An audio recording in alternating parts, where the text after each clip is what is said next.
कांता देवी की एक बहुत बुरी आदत थी कि वह हर वक्त दूसरों को बद्दुआ देती रहती थी। अगर उनका किसी से थोड़ा भी नोक-झोंक होता था या मनमुटाव होता था, तो वह तुरंत अपने मुंह से अपने लिए उसके लिए बद्दुआ निकालने लगती थी, जो कि बिल्कुल भी अच्छा नहीं लगता था। कांता देवी के एक छोटा एक बेटा बहू और एक शादीशुदा बेटी थी। कांता देवी के बेटा बहू हमेशा उन्हें समझाते थे कि इस तरह से हर वक्त छोटी छोटी बातों पर दूसरों को बद्दुआ देनी अच्छी बात नहीं है। लेकिन कांता देवी को कभी भी समझ में नहीं आता था और उनका अपनी जुबान पर बिल्कुल भी काबू नहीं था, जिसकी वजह से मोहल्ले के लोग उनसे बहुत ज़्यादा चिढ़ते थे और उन्हें देखते ही उनसे दूर हो जाते थे कि पता नहीं वह कब किसको क्या बोल दे। इसी तरह से एक बार कांता देवी ने बगल के दुकानदार से चने की दाल लाई थी, जिसमें कि कीड़े लगे हुए थे, और कांता देवी ने और देखा न भावताओ तुरंत वह दाल का पैकेट लेकर दुकानदार के पास गई और उसे उल्टी सीधी बद्दुआ देने लगी और बोली, पैसे पूरे लेते हो और सामान कीड़े वाला देते हो। हमारे मेहनत की कमाई को यूँ बेईमानी से हड़प रहे हो। दुकानदार ने बोला भी कि वह अभी दाल बदल कर दूसरा दाल दे देता है। उसने ध्यान नहीं दिया और गलती से खराब दाल शायद दे दिया होगा, लेकिन फिर भी कांता देवी चुप नहीं हो रही थी और बोल रही थी, ऐसे गलत काम की कमाई तुम्हें कभी हजम नहीं होगी। देखना, जितना तुमने इन गलत कामों से कमाया है ना, उससे ज़्यादा तुम्हारा निकल जाएगा। जल्दी ही तुम्हें इसका हिसाब चुकाना पड़ेगा। और पता नहीं क्या क्या उल्टी सीधी बद्दुआ उसे देने लगी और बोलने लगी, मेरे दाल के पैसे जितना बेईमानी का धन तुमने कमाया है ना, उसका 100 गुना न निकाला तो देख लेना। दुकानदार को भी बहुत जोर का गुस्सा आ रहा था, लेकिन उसे पता था उनके मुंह लगना बेवकूफ़ी है। लेकिन शाम को जब दुकानदार अपनी दुकान बंद करके घर जा रहा था, तो पता नहीं कहाँ से एक सांड आ गया और उसने इतनी बुरी तरह से दुकानदार को घायल कर दिया। उसे तुरंत अस्पताल में भर्ती कराना पड़ा, जहाँ उसे मल्टीपल फ्रैक्चर हो गए थे और पेट में भी बहुत गहरी चोट आई थी। तुरंत ऑपरेशन करना ज़रूरी था, क्योंकि चोट उनकी आंत तक पहुँच गई थी। बहुत बुरा हुआ था वो दुकानदार के साथ, और उसकी जान जाते जाते बची थी।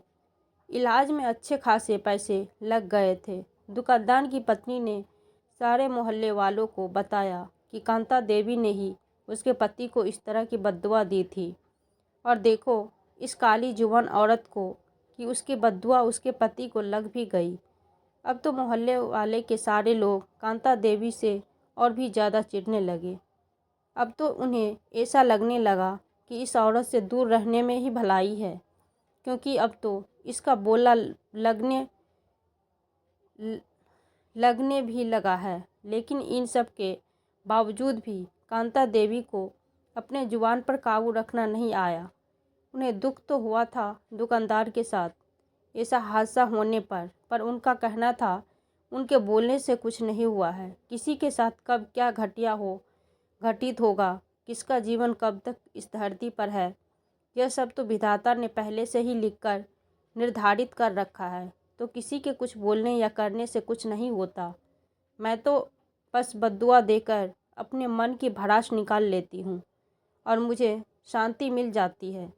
उनकी बहू ने इन्हें बहुत समझाया कि यह तरीका सही नहीं है, लेकिन फिर भी उन्हें कुछ समझ नहीं आया। दिन ऐसे ही गुजर रहे थे। एक बार कांता देवी की बेटी छुट्टियां में मायके आई हुई थी, पूरे महीने रहने के लिए, क्योंकि वह काफ़ी सालों के बाद मायके आई थी। और कांता देवी भी बहुत खुश थी कि चलो इतने सालों बाद बेटी आई है, तो अब आराम से 1 महीना अपनी माँ के पास रहेगी। कांता देवी की बेटी को आए अभी 10 दिन ही बीते हुए होंगे कि उसकी ननद उसके ससुराल आ गई, और उसके सास ने अपनी बहू यानी कि कांता देवी की बेटी को फ़ोन पर बोल दिया कि तेरी ननद आई हुई है। वह सिर्फ एक हफ्ते के लिए आई है, तो तुम तुरंत वापस आ जा। वैसे भी तू 10 दिनों में से अपने मायके में है, तो अब वापस आ जा ताकि अपनी नंद से भी मिल ले। वह भी तो सिर्फ 10 दिनों के लिए आई है। कांता देवी की बेटी को बिल्कुल भी अभी ससुराल जाने का मन नहीं था और वह दुखी होकर अपनी भाभी से कह रही थी कि मेरी ननद तो हर 6 महीने में मायके आ जाती है। मैं तो कई सालों बाद मायके आई हूँ क्योंकि मुझे वक्त ही नहीं मिलता। पति का बिजनेस की वजह से इतनी मुश्किल से मैंने उन्हें मनाया था 1 महीने मायके में रहने के लिए, लेकिन मेरी सास को यह बात भी हजम नहीं हो रही। उनकी बेटी हर 6 महीने पर राउंड मारती है, लेकिन फिर भी वह मुझे वापस बुला रही है। यह सब बातें कहकर कांता देवी की बेटी अपनी भाभी के गले लगकर रो रही थी कि कांता देवी ने देख लिया और उन्हें बहुत जोर का गुस्सा आया। उन्होंने अपनी आदत के अनुसार बद्दुआ देनी शुरू कर दी। तेरी वह खड़ूस सास, सिर्फ अपनी औलाद का दुख उसे दिखता है कि उसकी बेटी मायके आई हुई है तो भाभी को वहाँ जाना होना चाहिए। क्या मेरी बेटी का कोई मायका नहीं है? मेरी बेटी अपने मायके में नहीं रहना चाहती। उसे सिर्फ अपनी औलाद दिखती है और अपनी औलाद का सुख दिखता है। तरस जाएगी तेरी सास अपनी औलाद के लिए। जोश दोष में कांता देवी ने बहुत बड़ी बात कह दी थी, जिसे सुनकर कांता देवी की बेटी और बहू दोनों कांप उठी और बेटी तो बिल्कुल जर हो गई। कांता देवी की बहू ने कांता देवी के मुंह पर हाथ रखते हुए कहा, मम्मी जी, बोलने से पहले कुछ सोच तो लिया कीजिए कि आप क्या बोल रही हो। कांता देवी अभी भी अपने होश में नहीं थी और बोल रही थी, क्या गलत बोल रही हूँ मैं? मेरी बेटी का मायके में रहना उस बुढ़िया से देखा नहीं जाता और अपनी बेटी के सुख के लिए मेरी बेटी को 10 दिन में ही वापस बुला रही है। मेरी औलाद को दुखी करके अपनी औलाद का सुख खोज रही है, तो उसे अपनी औलाद का सुख कैसे मिलेगा?